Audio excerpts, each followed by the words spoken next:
imam dan makmum. Banyak perbedaan pendapat tentang siapa yang paling berhak menjadi imam dalam sholat, sebagaimana yang dijelaskan para ulama. Orang yang lebih dahulu berhijrah dalam konteks kekinian adalah orang yang lebih dahulu bertaubat meninggalkan perbuatan dosa dan maksiat.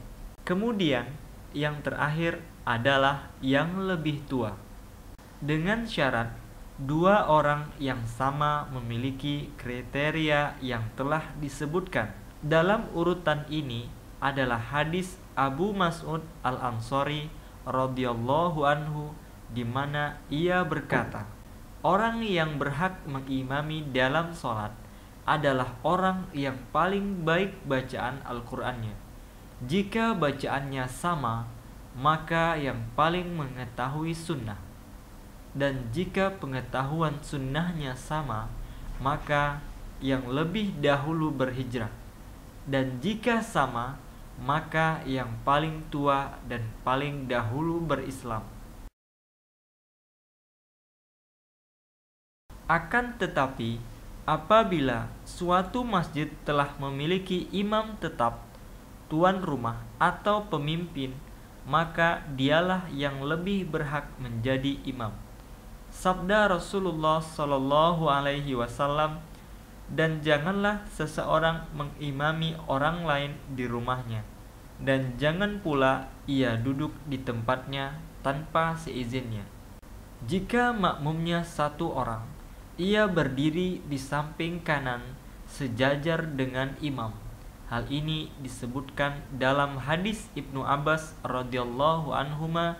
Ia berkata, saya pernah sholat bersama Rasulullah Shallallahu Alaihi Wasallam di suatu malam, dan aku berdiri di samping kiri beliau, lalu beliau menarikku ke sebelah kanan beliau. Jika jumlah makmum lebih dari satu orang, maka imam berdiri di depan makmum dan berada di tengah. Berdasarkan hadis Jabir dan Jabbar radhiyallahu anhuma, bahwasanya salah seorang dari mereka berdiri di sebelah kanan Rasulullah Shallallahu Alaihi Wasallam dan yang lain berdiri di sebelah kiri beliau. Jabir berkata, maka Rasulullah menarik kami berdua lalu menempatkan kami di belakang beliau. Jika para wanita sholat berjamaah, maka posisi imam berada di tengah-tengah mereka dalam shaf yang sama dan tidak berada di depan makmum. Jika wanita sholat bersama kaum pria, maka ia berdiri di belakang barisan kaum pria. Jika para wanita sholat bersama dengan jamaah kaum pria, maka disunahkan untuk berada di belakang barisan kaum pria dengan membentuk barisan seperti barisan kaum pria. Dari Abu Hurairah radhiyallahu anhu bahwasanya Rasulullah Shallallahu Alaihi Wasallam bersabda, sebaik-baik shaf wanita adalah shaf yang paling akhir, dan seburuk-buruk shaf mereka adalah shaf yang paling depan. Beberapa permasalahan yang ditegaskan oleh para ulama. Tidak dibenarkan seseorang menjadi makmum di rumahnya walaupun ia mendengarkan suara imam di masjid melalui pengeras suara atau radio. Akan tetapi, dibenarkan menjadi makmum walaupun ia berada di luar masjid jika shaf jamaah bersambung, dan bermakmum kepada imam yang berada di atas atau di bawah selama suara imam terdengar oleh makmum. Beberapa permasalahan yang sering kali jadi perbincangan jamaah. Orang yang salat fardu dibenarkan berimam kepada orang yang sedang melaksanakan salat sunnah. Demikian pula sebaliknya, keduanya sah. Mengerjakan salat isya di belakang imam yang melaksanakan salat tarawih, atau menemani orang yang terlambat salat fardu berjamaah, keduanya juga sah. Dari Jabir bin Abdullah radhiyallahu anhu, ia berkata, Mu'az pernah sholat bersama Rasulullah Shallallahu Alaihi Wasallam.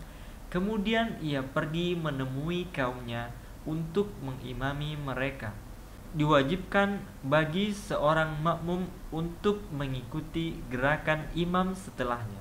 Berdasarkan sabda Rasulullah Shallallahu Alaihi Wasallam, sesungguhnya imam ditunjuk untuk diikuti.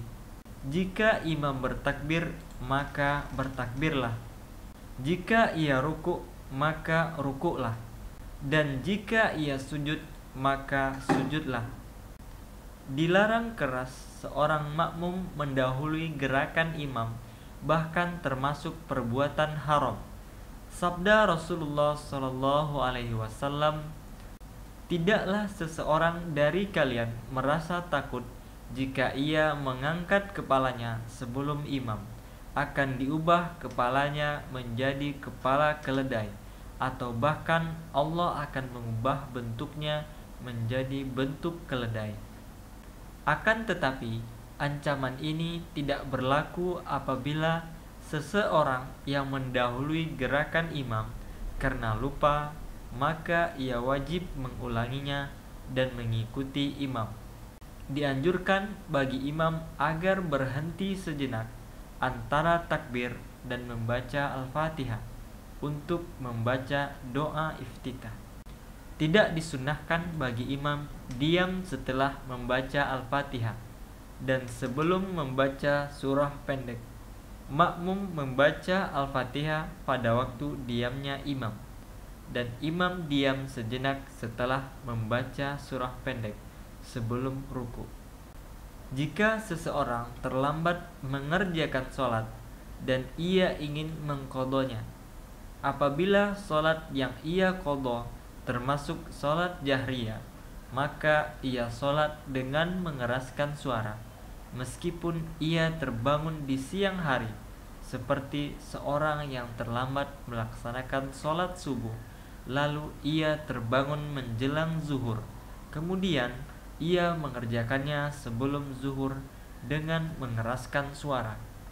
Dan apabila sholat yang ia kerjakan termasuk sholat sir, maka ia mengerjakannya dengan mengecilkan suara, meskipun di malam hari.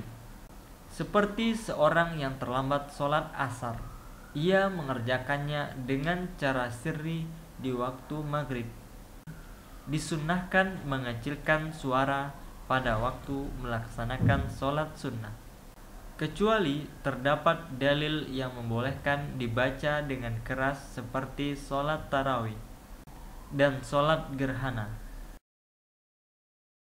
Di antara kemudahan dalam Islam, dibenarkan seseorang sholat sambil duduk saat melaksanakan sholat sunat, dan dia mendapatkan setengah pahala sholat berdiri. Jika ia sholat berdiri, maka itu jauh lebih baik. Dan barang siapa yang sholat duduk, ia mendapatkan setengah pahala sholat berdiri.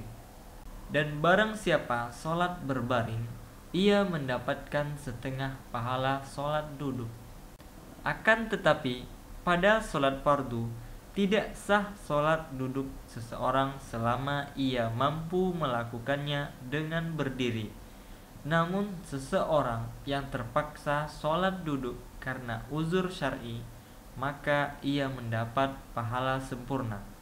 Sabda Rasulullah Shallallahu Alaihi Wasallam, jika seseorang sakit atau bersafar, maka baginya pahala sesuai dengan amalannya ketika ia tidak bersafar dan ketika ia sehat. Terkadang tanpa disengaja seorang sholat di belakang orang yang berhadas, tidak suci. Tidak sah sholat seseorang yang dilakukan di belakang orang yang berhadas, kecuali jika hal tersebut diketahui setelah usai melaksanakan sholat. Dalam hal ini, kewajiban mengulangi sholat hanya ditujukan kepada imam. Adapun makmum, sholat mereka tetap sah. Jika seorang makmum mendapati imam sedang ruku, maka ia dianggap telah mendapatkan rakaat tersebut. Sabda Rasulullah, barang siapa yang mendapatkan ruku, maka ia telah mendapatkan rakaat tersebut.